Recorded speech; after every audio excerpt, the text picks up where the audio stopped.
This is all wrong. I shouldn't be up here. I should be back in school on the other side of the ocean. Yet you all come to us young people for hope. How dare you? Boring. Boring. Boring. Boring. You got it work. Don't tell us what we're going to feel.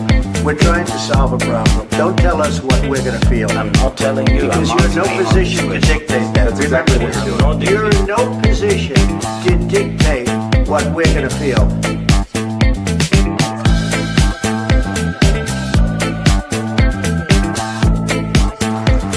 I call again for an immediate ceasefire in Gaza, the return of the sausages, the hostages. Welcome to another edition of Lembedopik Live here on Unprecedented TV. My head of production contacted me this morning and said, Lembit, we've got 11 shows. 11. Imagine. That's pretty good. So we're going to start a proper schedule pretty soon. And then you'll be able to know what's going to be on when. And we intend to put it all together so we have a proper program schedule. Well, thanks to you for watching. That's made it worthwhile. That's made it possible, actually, because if we had no viewers, we would have no reason to do this. I won't go through the whole list now. If I've got time, I might share the advertising for ourselves in this particular program. But enough of that. Today we have our regular, usually a regular guest on Wednesdays, Nick Buckley MBE, to talk about something which is increasingly irksome to many of you and many members of the public who aren't even particularly political. And that's the question of two-tier policing. You may have seen demonstrations outside a number of hotels housing asylum seekers. Many of those demonstrators have never demonstrated before in their lives, but they're fed up. In the case of Epping, which is near London, it's in Essex, the demonstrators are very angry because of alleged sexual assaults against underage girls. And the belief is that those assaults were perpetrated by what I think we wrongly call asylum seekers. We should call them illegal immigrants. By definition, if you come into this country without paperwork and without permission, you've broken the law. And that's what seems to be happening. Adding to Keir Starmer's useless reign, in my opinion, as Prime Minister, the number of identified asylum seekers coming across the English Channel in small boats exceeded 50,000 yesterday since Keir Starmer took office, since he started serving or attempting to serve us as Prime Minister. And let's remember, he's not our ruler, he's our servant. Well, let's remember, this is the Prime Minister who promised to bring all this under control, to smash the illegal migrant gangs. Well, he's totally and utterly failed to do that because a record number have crossed the channel in 2025. Is he going to blame the Conservatives? Of course he will. But the reality is he can only blame himself. He's completely failed us on this matter. And to make the situation worse, a number of these illegal immigrants have committed crimes. And some of these are horrible sexual crimes against children. You may have seen some very angry scenes in a place called Ballymena in Northern Ireland, where the demonstrators were condemned. How ironic. Why were they demonstrating? Because apparently some migrants had sexually assaulted a girl. Apparently, I think it was even that they raped the girl. And so, of course, in Northern Ireland, you don't really get away with that kind of thing because the public do tend to take things into their own hands if they don't think the police are doing a good enough job. All over the country, therefore, we have rage, frustration, anger, and demonstrations against the true epidemic in the United Kingdom, uncontrolled and largely illegal immigration. As people come here without papers, without permission, their first act when they set foot on British soil is to have broken the law. And their reward is a nice, comfortable hotel, food, and all mod cons. Hardly surprising, then, that we have seen this increase. And some would argue a bit of vigilantism as well. Now, I predicted this would happen, that the breakdown of law and order could occur because the public simply don't seem to have faith in the police. This is all made worse by the fact that Epping police pretty much admitted they were bussing in counter-protesters, left-wingers, who wanted to support the migrants. And this has caused tremendous rage, and Nigel Farage, as we'll see in the course of the programme, has called for the dismissal or resignation of the chief constable in Epping. I have a lot of sympathy with that. I know people who've been on those demonstrations, and they can vouch because they filmed this happening, masked demonstrators coming to the scene, while masked demonstrators who were already there, who were objecting to the migrants being there, the illegal immigrants, were told to take their masks off.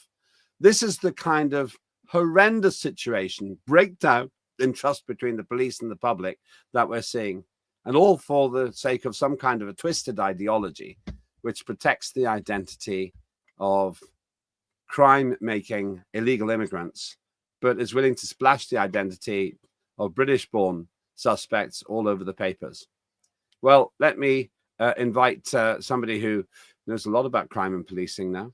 It is indeed Nick Buckley MBE, I should say, an author. Your book's beginning to fly off the shelves, I'm told now. Yeah, it's selling very well. Anglophobia, a price worth paying to be English, available on Amazon. That's the only plug I'll do today. Well, tell us again, just you can do a little bit more. Tell us again, because it's very relevant to what we're discussing. Tell us again, what is the theme of that book? What's it about? The book explains why we're in the mess we're in now. Why are white people hated? Why is Western culture hated? Why we're hated by foreigners and the children of foreigners? Why is there self-hate within our communities and our nations? And it goes into all of that and attempts to explain why we're in this mess, because we can't solve a problem until we understand why we have the problem and what the problem exactly is. And the book does that. I know it's a spoiler alert coming up now, but in a sentence or two, what is the cause? Two causes. The first cause is why foreigners and children of migrants hate us, and that's jealousy and envy. So when you look at your ancestors and the best thing they ever built was mud huts, and you look at the English, the British, Western civilization, of course you feel jealousy and envy because your ancestors let you down. That's just a fact. And the self-hate basically comes from ideology and poor mental health. And the more poor mental health we've got in our country, the more we have people hating themselves, hating society, hating the country, because they're looking for someone to blame for the pain they're suffering. And it's easy to externalize that and blame society for letting them down. And it's a way of getting rid of some of the pain. How much is the book, by the way? I think it's 12 quid, available only on Amazon. It's cheap if you get the ebook, but all my other books are available on Amazon, and they've all been reduced in price now because I always reduce them when a new book comes out. £12. So if you sell 1 million books, you can take me out for lunch, Nick. If I sell £1 million, I'll buy your studio. Okay, done. 1 million books, yeah. Okay, that's a done deal. In front of the world, watching this live. Woohoo! That's a good result. We can stop the show now. I'll see you on the Costa Brava then. Yes. Returning to where we would be migrants, returning to the migrant crisis in this country then, you may have, I don't know if you've seen this person, but that is the Crime and Policing Minister, Diana Johnson, who really provoked me this morning on the mainstream media. She was on the taxpayer-sponsored British Broadcasting Corporation this morning, and she was so mealy-mouthed, it made me sick. It made me pointlessly shout out loud at the television. What was she saying? Well, she was saying that she basically agreed with spies in the form of facial recognition cameras to keep an eye on the British, but she wouldn't confirm, she wouldn't, as far as I could tell, even agree with the idea of automatically indicating the asylum status of crime suspects. And it seemed to absolutely underline with a big red pen the fact that we have two-tier policing, where ideologically her government, the Labour government, is protecting migrants and punishing the Brits. What's your view on this, Nick? We need to understand where she's coming from. And once we understand that, then what she says and what she does then makes sense. Now, she's called the crime minister. Automatically, we think her job is about reducing crime. That's not her job. Her job is to ensure certain crimes aren't committed. And if crimes are committed, it can't be blamed on the government. Now, this government and the last government are extremely worried about the balkanization of our country and urban violence. And we're beginning to see the beginnings of that now over the last few months with the migrant hotel demonstrations, Ballymena, Southport.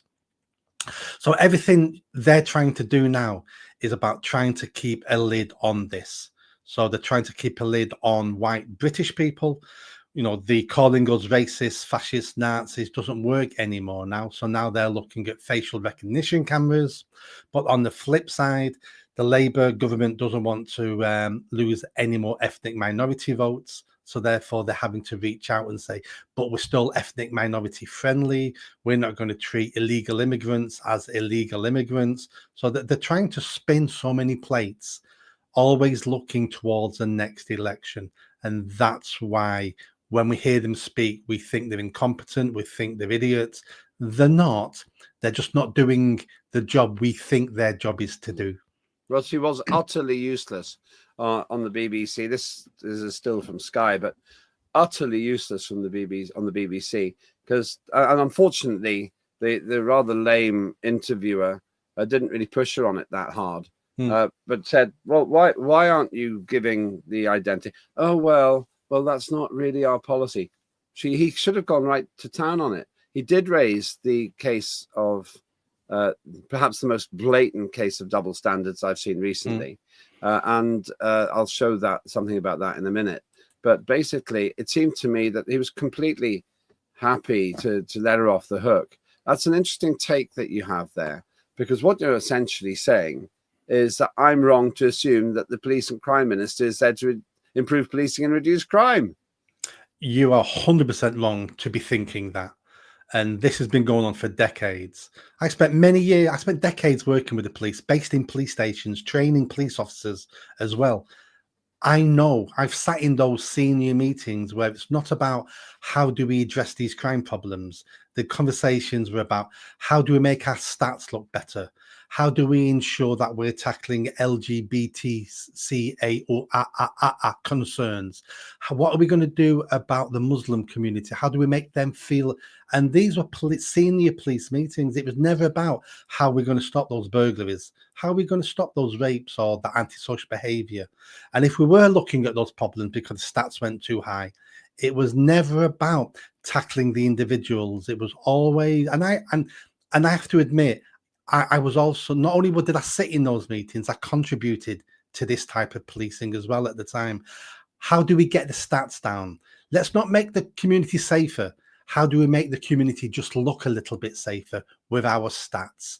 And we wasted so much time and energy and money on fake policing, and it's got us so much worse over the last 2 decades. A lot of people I know are absolutely disgusted by the antics of the police during Pride Month in London, where the police essentially get involved in the gay pride demonstration.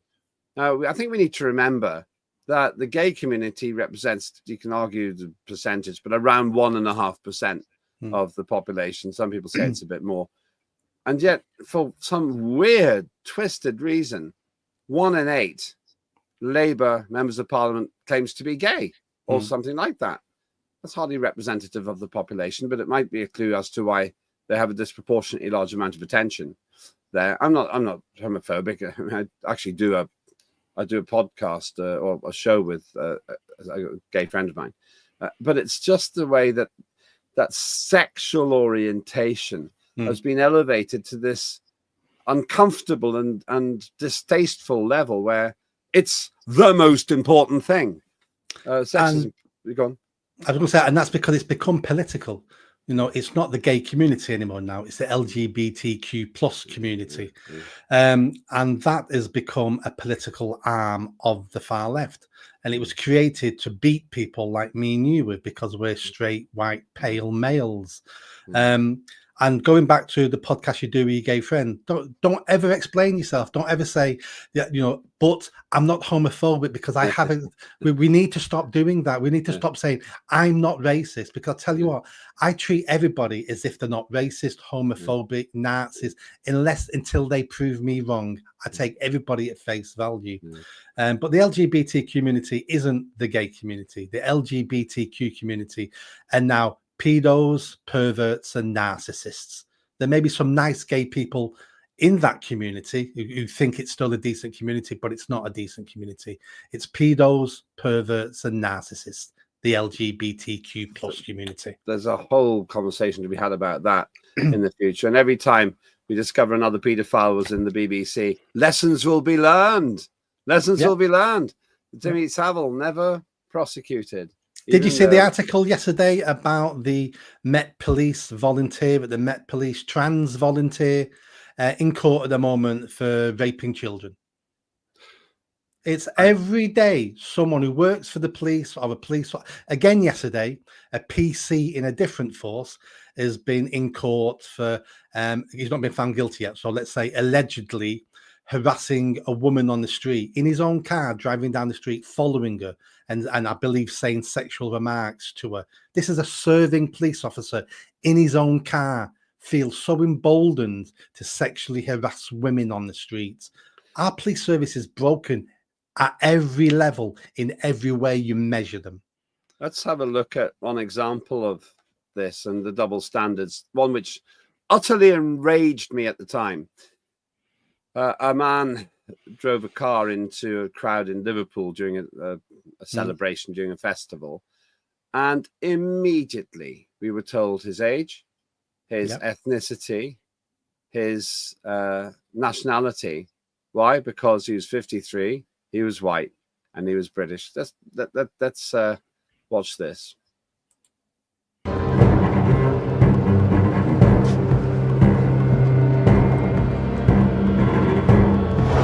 The car stopped at the scene and a 53-year-old white British man from the Liverpool area was arrested.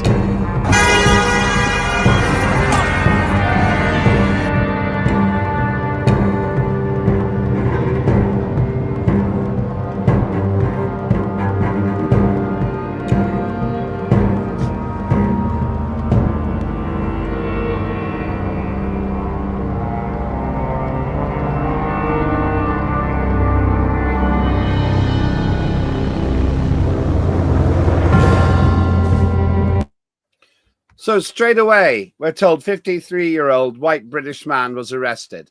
There's no running away from it. Let's listen to this. The car stopped at the scene and a 53-year-old white British man from the Liverpool area was arrested. We believe him to be the driver of the vehicle. Well, there's no ambiguity there, is there, Nick? We're told a white 53-year-old British man was arrested. Would they have said a black 53-year-old Nigerian? I don't think so. They wouldn't have done, but inadvertently, they now allow us to make that guess, because if a serious criminal is not identified as white and British, then we now know that the criminal is not white and not British. So inadvertently, they now tell us the information we've always known. Now, this is a good case. This is a horrendous case. This was about celebrating Liverpool football's victory or something. This just goes to prove we have enough white British nutcases in this country who need locking up and need dealing with. We have enough of them in this country. We don't need to import foreign nutcases into this country and have to deal with them. We've got our own nutcases. Yeah, and I haven't really followed the story since then, but it seems fairly obvious he was guilty. But I didn't follow that. What incensed me was the speed at which they raced to tell us the ethnicity of this man. And as you say, if they don't tell us, then you think, oh well, they must be a foreign extraction. Actually, very shortly after that, there was another case which was in Leicester, where they had another car ramming incident, and initially they didn't actually say anything about the ethnicity of the person. Man charged after pedestrians hit by car. Eventually, probably due to public pressure, including from me, they told us the identity of the man. And yep, sure enough, he wasn't of British ethnicity. But initially, it was just man charged after pedestrians hit by car. And I watched it very closely. It was only, I think, maybe about a week after the Liverpool incident. Total double standards, Nick, because what the police did in Liverpool set a precedent. We now have the right to know the age, the colour, the ethnicity, and the nationality of any crime suspect. And yet, back to Diane Johnson, the police and crime minister, who didn't seem to put the bits together. She hasn't joined the dots. And that's why I think we have two-tier policing in this country, Nick, where the British are to blame, a bit like you're saying in your book as well. But ethnic minorities, legal or otherwise, who come into this country are protected. Yeah, and let me give you a couple more examples. One happened, I think, about 10 days ago. You may have missed this. It didn't get in the press. It was only on social media. It was a short video clip. I believe it was from Epping, from the migrant hotel. The police are protecting and marching the far left agitators either to the hotel or back to the train station, whatever, marching them down the street. And a senior police officer is shouting to his staff, right, you look after the left-hand side, you look after the right-hand side in case the fascists attack us. In case the fascists attack us. You mean the women and children and the decent English men protesting at the migrant hotel? When have the police ever been attacked, in the last couple of years? It's like, and you're calling members of the public now fascists. He may have been right saying protect the left-hand side, that might have been a policing tactic. But to call people fascists, a serving police officer, was absolutely disgraceful. Claire Dyer, one of our presenters, she presents Dire Consequences. She, very interestingly, her show was on, in fact, this morning. If you're watching live, you'll find that in the archive. But she highlighted this to me. And do you know what the police's excuse was? Go on. They claim, they didn't say fascist, they said in case of flashes. It's just a lie. It's just a lie. Oh no, we didn't say fascist, we said flashes. And it was obvious fascists. That's what they said. In other words, the people demonstrating against this migrant hotel, from which it is alleged sexual assaults have occurred on British minors, British girls. They're fascists for demonstrating. This one gets worse, actually, because not only that, but they've also got, well, I mean, actually, let's just have a look. Let's watch this, because this very well illustrates the rage in that particular community. More than 100 people gather in Epping outside the Bell Hotel for the 6th time in a fortnight. Police have planned for this, especially given not far away a counter-protest is on its way. Strong feeling on both sides. We start by talking to those protesting about the so-called asylum hotel. I've come with my grandson today because my daughter lives just down the road there and she's got 6 children that are not safe, but that migrant hotel is still open, as in all these migrants. They're asylum seekers though, aren't they? So they're people that are deemed to be unsafe in their country, may have gone through horrendous stuff, brought here. What do you say to people that say that? The ones that have come from France have come from a safe country. There ain't no war in France. They could have stayed there. Why have they come here? Why is it just middle-aged, fighting-age men just being put in hotels, walking around? I mean, I never see any women. We want our kids to be safe. Yeah, I'm a single parent, so yeah, I've come down here from a father's point of view. The movement that's happening, everyone across the country has had enough. Some protesting are local and living here, but not all of them. The people from Great Britain and the people that are really concerned about what's going on, this is our only option. And where have you come from today? I've come from Coventry. I'm not there to cause trouble. I'm there to let people know that we are here because we are concerned. Now that's interesting, isn't it, Nick? This interviewer, first of all, suggests that these people are all asylum seekers, some legitimate claimant because they suffer. And as the young lad said, they've gone all the way through a whole bunch of countries to come to the UK, which rather blows that argument out of the water. This is mainstream media. This has been going on for decades and decades. The mainstream media think they're the moral compass of the country. They think what they agree with in their tea room at the water cooler is how the country should think. And they use their media presence, they use their programs and news reporting to try to educate plebs like me and you who don't agree with them. I didn't like the way she said to the guy, "Are you local?" As if it matters. As if she went to the far left protesters, absolutely none of them are local. Absolutely none of them. They're bussed in. But she has to find someone on the other side who isn't local to make that subtle point of, these are far right agitators coming here and they don't really care about the community. It was underhand. It was disgusting. But this is mainstream media. Mainstream media have their own agenda. These poor migrants, these poor people. Well, they're not poor migrants and poor people. I'll tell you what they are. They are cowards because they've run away from their countries and they leave their women, their children, their families, their ancestral homeland. They run away like cowards so other people can look after them. They need to get a backbone and grow a pair, stay where they were born, and they need to fix their own countries, just like we spent thousands of years fixing this island into the first world country it is now. Allowing men to run away as cowards, then rewarding them, is not a way to build decent societies. The point you make was illustrated, and Nigel Farage, the leader of Reform UK, has made a statement about this as well, that while that particular woman from some mainstream outlet was saying, "Are you local? Are you local?" to the people who are objecting to having alleged sexual abusers living in a migrant hotel, illegal asylum seekers. Meanwhile, the police were bussing in and protecting the hard left that were coming in to be involved in this demonstration. Watch this. Look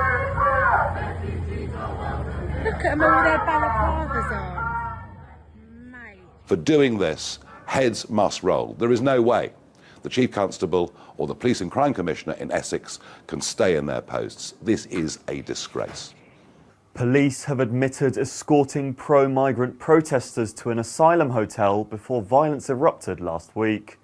Essex Police had initially denied its officers had brought demonstrators from Stand Up to Racism to the Bell Hotel in Epping before clashes with anti-migrant protesters on Sunday, July the 17th. The force changed its tune after being shown footage of the activists being led by officers from a station to outside the hotel while holding placards. Essex Police is due to hold a press conference later today to explain its actions. 6 people have been charged with offences related to the disorder. It comes as the Britannia Hotel in London's Canary Wharf is currently preparing for migrants to arrive. Photos taken today show new beds being unloaded and carried into the hotel. Chaos was sparked outside the Epping Hotel last week after an asylum seeker appeared in court charged with sexually assaulting a 14-year-old girl. Well, there we go. So the police denied it. But for once, the Sun newspaper seemed to have got it right. And I've seen graphic footage of these counter demonstrators being protected by dozens of police officers, dozens of them, as they were bussed in and walked into the demonstration. How did we get here, Nick? So my initial response is this is a bit complicated. So one of the police's duties is to ensure law and order on the streets. Do they want a group of far left agitators roaming around and marching through the town by themselves, which then can open them up to be attacked, or them cause violent attacks on someone else, or do the police march with them to ensure their safety and safety of other people? I get that. What I don't like about those pictures is the fact that nearly all the men in the far left group have all got masks on. When you've got men marching in your town, in your street with masks on, those men are up to no good. It doesn't matter what their political affiliations are or what they're doing. If you've covered your face, you've covered your face for a reason, and that's because you know you're going to be doing something wrong and you don't want to be identified. The police should be walking up to every one of those and pulling those masks down.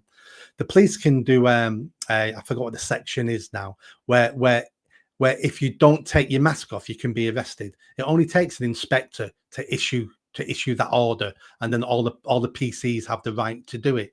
And it's same if you had, on the other side of the barriers, if all the people with English flags all had masks on.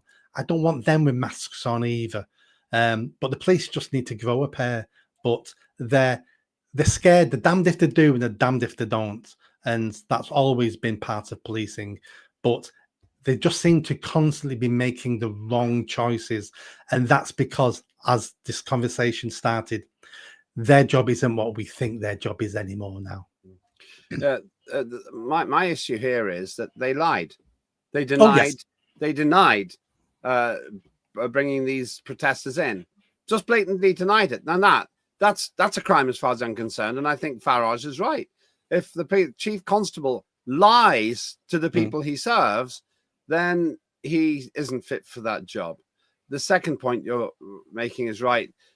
Circumstantial evidence tells me those demonstrating against the illegal immigrant hotel wearing masks were challenged with that.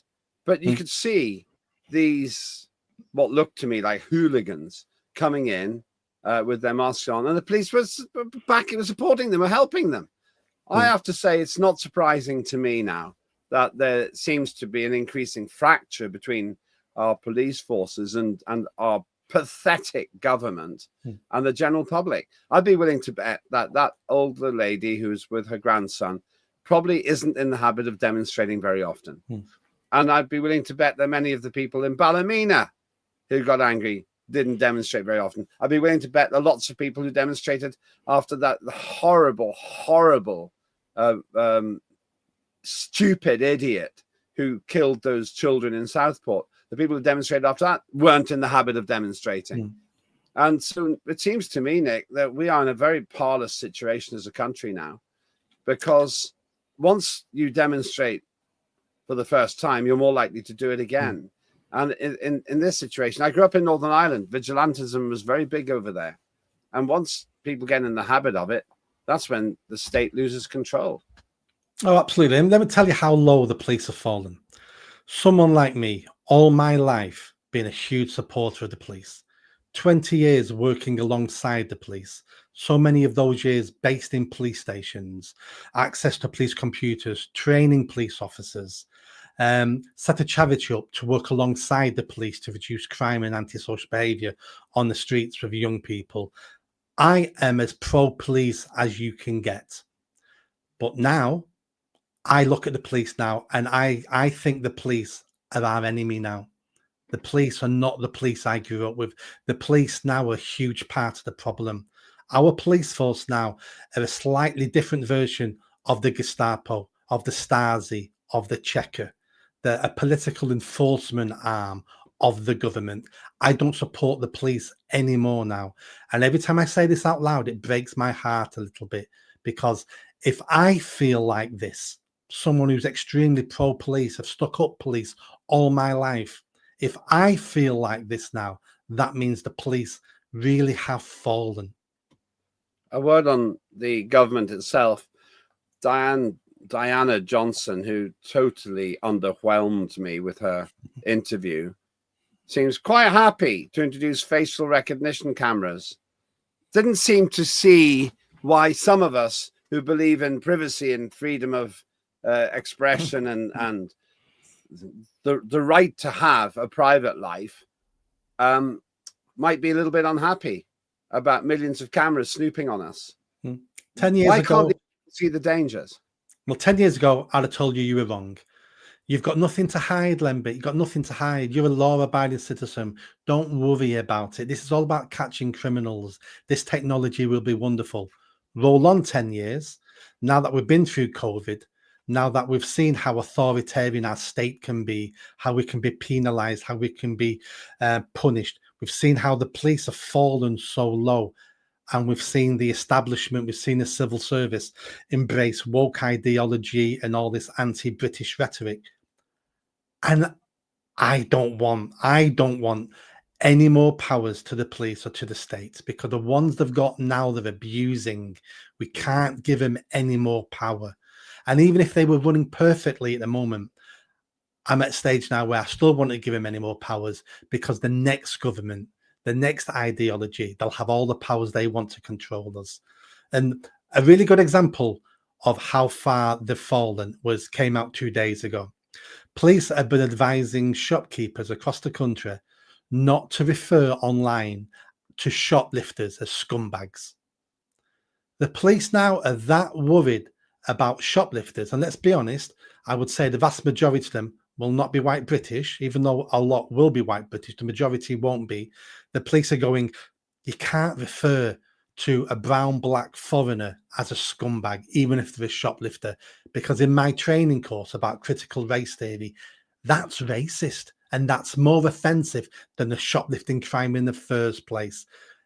Everything's backwards, Lembit. Everything is backwards. Yeah, I saw that. And once again, Diana Johnson, she said, basically, she was challenged on this, on that interview I saw. And she said, oh, yes, I saw somebody stealing a bunch of flowers. So I went up to the shopkeeper and I drew it to his attention. To which, in fairness to the interviewer, he said, why didn't you make a citizen's arrest? This is interesting. The reality is that we are getting to the point where vigilantism will just happen.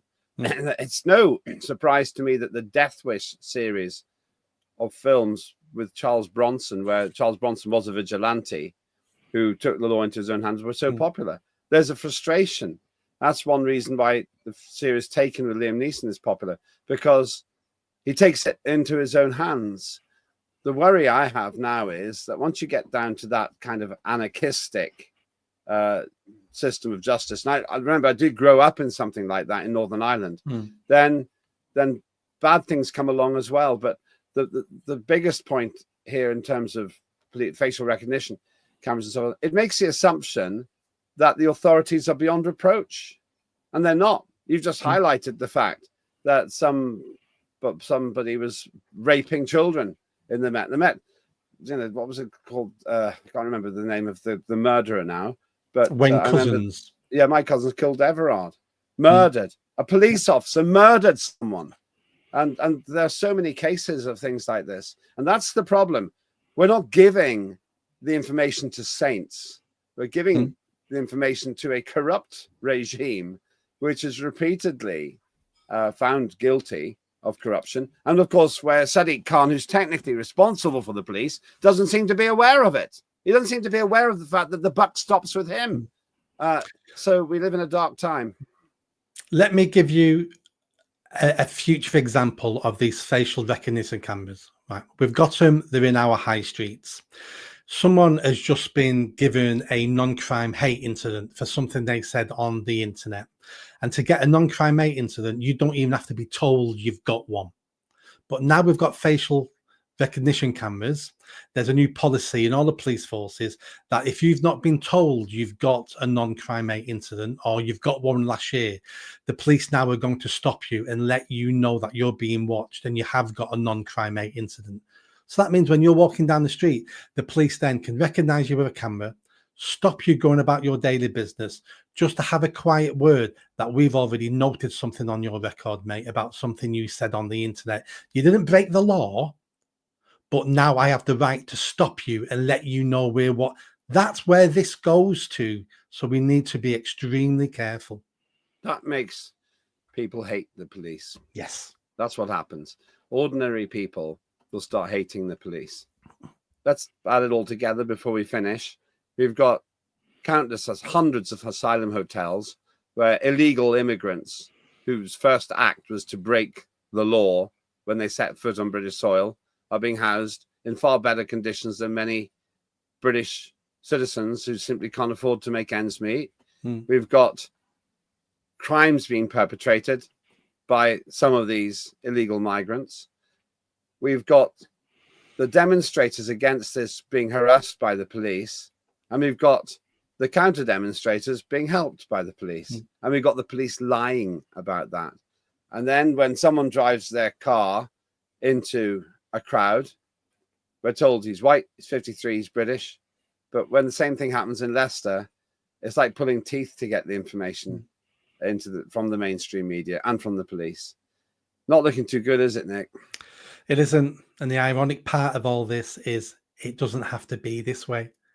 This is, I mean, we've got many problems in our country, and many of them will take decades to solve, and it'll take some very clever people to figure out how we solve them. Because we have got some serious problems. This isn't one of them.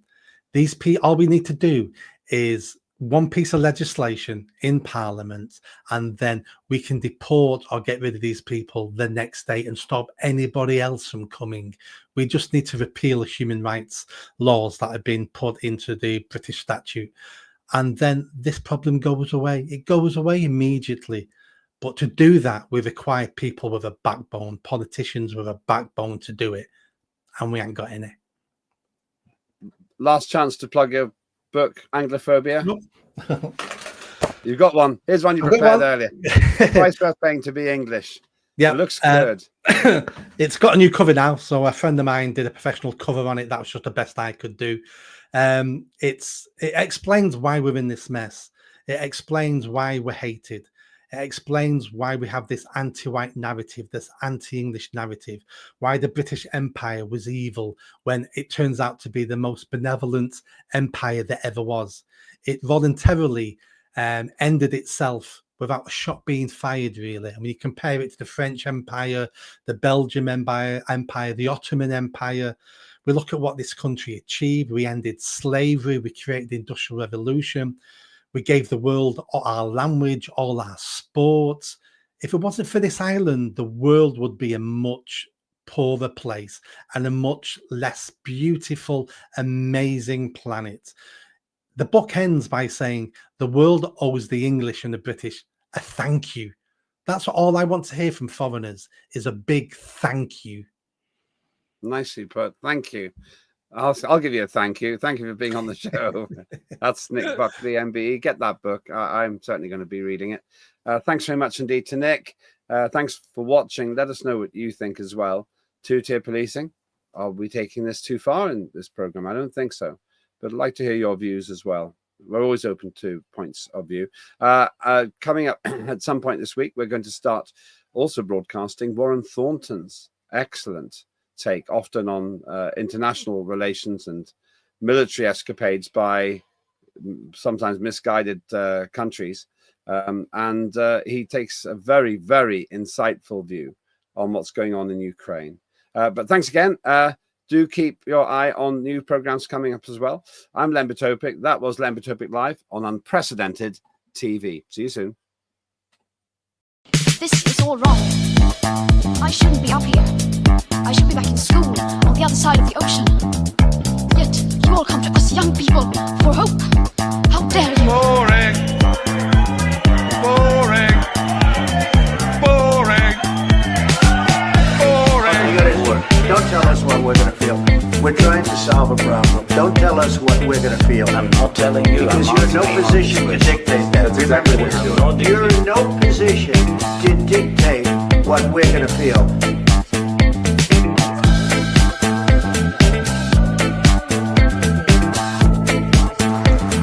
I call again for an immediate ceasefire in Gaza, the return of the sausages, the hostages,